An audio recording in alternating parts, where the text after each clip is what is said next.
Salam alaikum, j'espère que vous allez bien. Alors, je vais continuer toujours sur, c'est-à-dire les vidéos concernant les personnes ou les entreprises qui veulent faire la qualification. Donc, on a déjà fait quelques vidéos, notamment par exemple sur le rayonnement solaire, sur la méthode de trouver l'inclinaison exacte de votre panneau. Donc, aujourd'hui, nous allons voir l'effet photovoltaïque. Alors bien sûr, cette série de vidéos, elle va servir, comme j'ai dit tout à l'heure, à toutes les entreprises qui vont, c'est-à-dire qui veulent passer leur qualification. Bien sûr, c'est des vidéos qui sont simples, c'est des vidéos qui peuvent, c'est-à-dire vous permettre de répondre à certaines questions qu'on va peut-être vous poser, et c'est des vidéos sur lesquelles je vous demande c'est-à-dire d'approfondir vos connaissances parce que c'est ce qui est important. Alors aujourd'hui, nous allons voir l'effet photovoltaïque. Alors bien sûr, cet effet photovoltaïque, il a c'est-à-dire une relation avec l'énergie solaire. Alors ici, l'énergie solaire, c'est quoi? C'est-à-dire, il sert à quoi? Il sert à convertir directement le rayonnement lumineux en électricité. Ça, c'est la définition et le rôle principal de l'énergie solaire. C'est la transformation de cette énergie en électricité. Alors bien sûr, quand on dit photovoltaïque, on est en train de parler lumière. C'est très important à savoir. On ne parle pas, c'est-à-dire chaleur, mais on parle lumière. Et cette lumière, elle va produire des photons, d'accord? Et ces photons, c'est ce qui vont donner l'effet photovoltaïque qui va être capté par des capteurs qui se trouvent au niveau des panneaux. La lumière, tant qu'il y a là où il y a plus de lumière, là vous allez capter beaucoup plus, c'est-à-dire de photons, et vous allez produire plus d'électricité.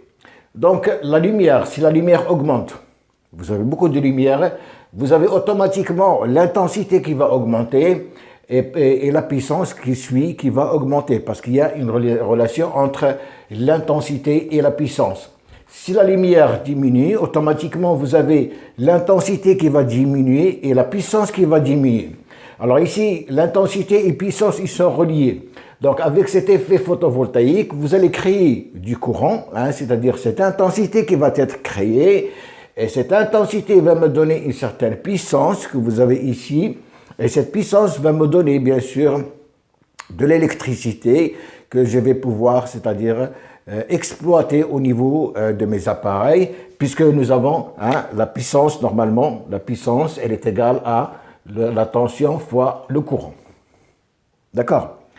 Alors, ce courant, il est produit, c'est-à-dire que nous produisons, c'est du courant continu. Nous n'allons pas produire du courant alternatif, mais nous allons produire du courant continu, DC, qu'on appelle par DC. Donc, à chaque fois que vous avez cette appellation DC, sachez que c'est du courant continu.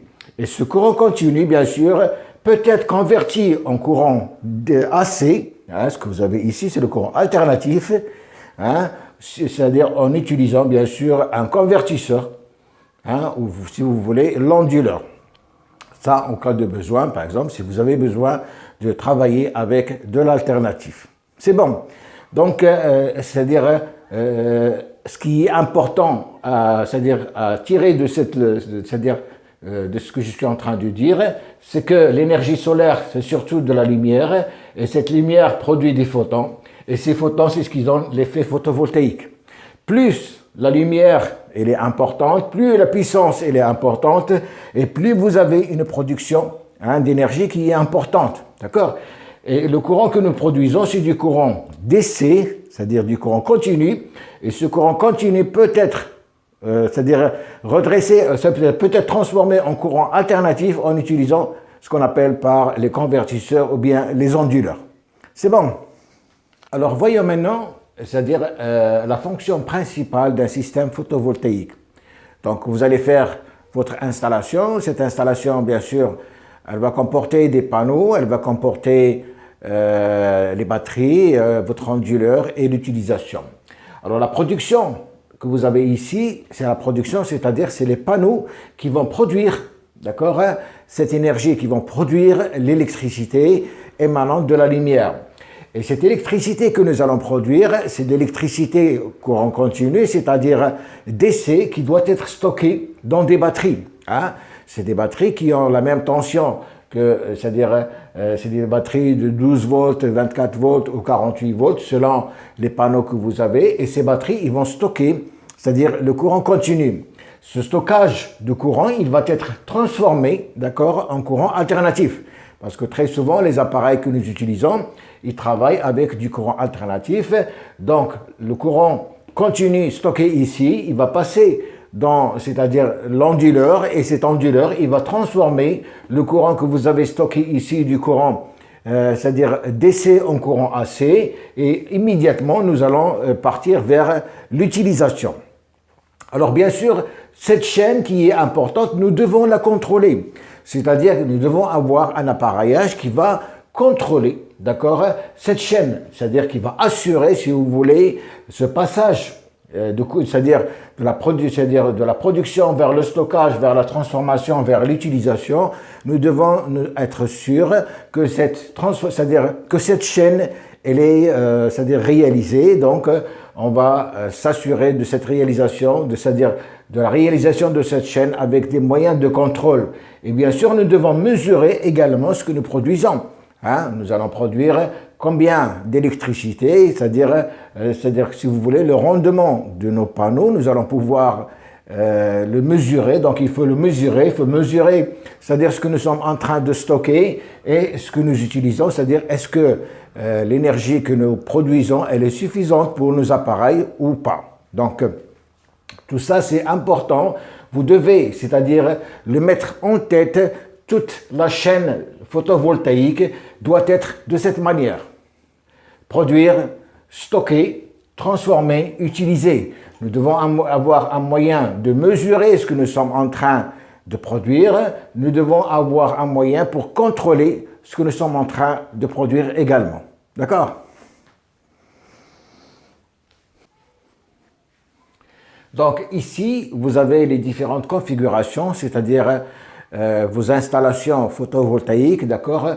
Vous pouvez avoir ce qu'on appelle par système autonome fil du soleil, c'est-à-dire que vous avez une production, hein, c'est-à-dire l'énergie utilisée, il est directement à partir du soleil. Par exemple, le cas de pompage, où vous avez par exemple l'énergie que nous allons recevoir pour faire démarrer notre pompe, hein, c'est-à-dire nous allons avoir un démarrage de pompe au fil du soleil. Tant qu'il y a du soleil, nous avons une production.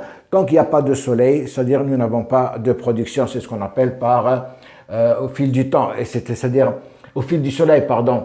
Et cette autonomie, cette configuration peut être utilisée aussi bien pour les ventilateurs également, que vous pouvez démarrer par exemple là où il y a du soleil, pas de démarrage de ventilateur. Donc c'est une configuration. Vous allez avoir une autre configuration, c'est-à-dire le système autonome off-grid. C'est ce que nous trouvons très souvent dans les sites isolés. Hein, vous n'avez pas de réseau, à ce moment-là, vous voulez réaliser une installation solaire, vous allez faire ce qu'on appelle par le off-grid, c'est-à-dire vous allez avoir les panneaux, les batteries, le convertisseur et puis l'utilisation. Vous avez également le système autonome hybride. Quand je dis hybride, c'est-à-dire vous pouvez utiliser les panneaux, vous pouvez utiliser par exemple l'énergie éolienne, vous avez du vent et là vous pouvez travailler avec une éolienne. Vous pouvez travailler également avec un groupe électrogène. Donc, c'est ce qu'on appelle par l'hybride. Vous avez plusieurs configurations. Hein, là où il y a un problème sur un système, vous passez sur l'autre système. Vous avez un système, ce qu'on appelle le système raccordé au réseau. C'est l'installation en grid. Alors, ce système raccordé au réseau, hein, c'est-à-dire vous avez les réseaux électriques la journée. Hein, vous avez soit que vous allez, c'est-à-dire envoyer toute l'énergie que vous produisez, hein, au réseau, ou bien vous allez prendre une certaine quantité d'énergie pour votre besoin et le surplus, vous allez l'envoyer au réseau. D'accord? Donc voilà un peu les 4 configurations que nous trouvons, hein, dans les installations photovoltaïques. C'est bon.